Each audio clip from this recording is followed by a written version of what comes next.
My early cultural identity has been formed primarily by two things: sports and family.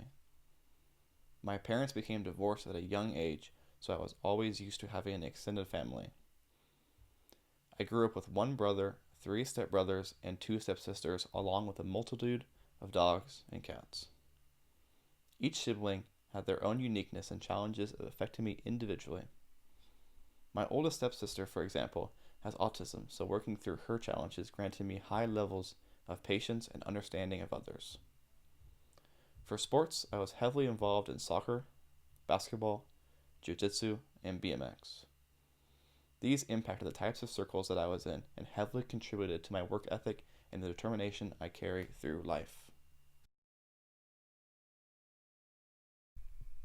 Continuing with sports, the vast majority of racial diversity I experienced growing up was through sports teams.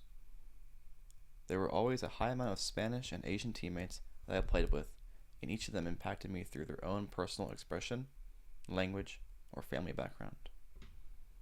My high school had an extremely high white population, but being involved in sports allowed me to experience other people's cultures. For example, a lot of my Asian friends played volleyball, so we all came together to create a men's team for our school.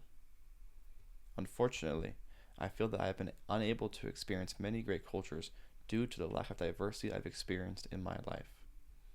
With majority white schools, friends, and coworkers, it has made it hard for me to see what many other cultures are like outside of mine. Ever since I was younger, my family has been going to church.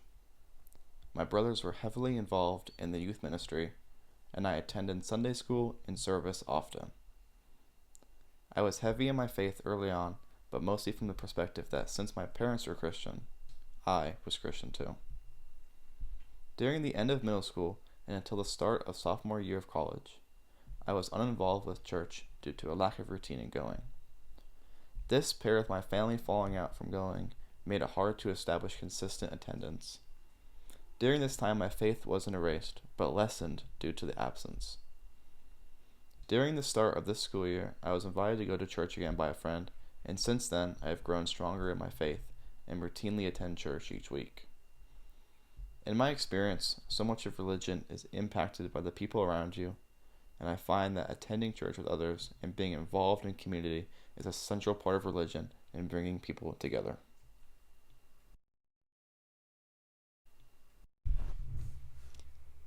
My family has always done a good job at hiding our financial status, but often, even as a kid, I noticed how we were often struggling financially. After my parents divorced, I was living with my mom in a one-bedroom apartment with my stepdad and my four step-siblings. It was quite hard not to acknowledge our situation when we had five people sleeping on air mattresses and cots in our living room. On my dad's side, we were more or less the same, with him working long hours and being gone most of the time.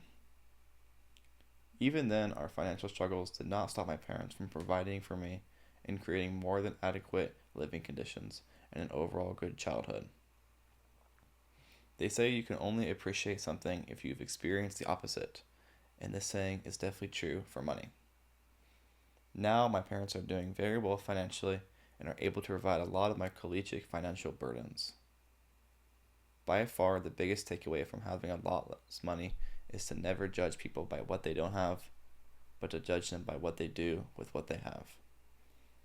My parents had very little, but we were able to do an outstanding job making my life and the lives of my siblings as normal as possible.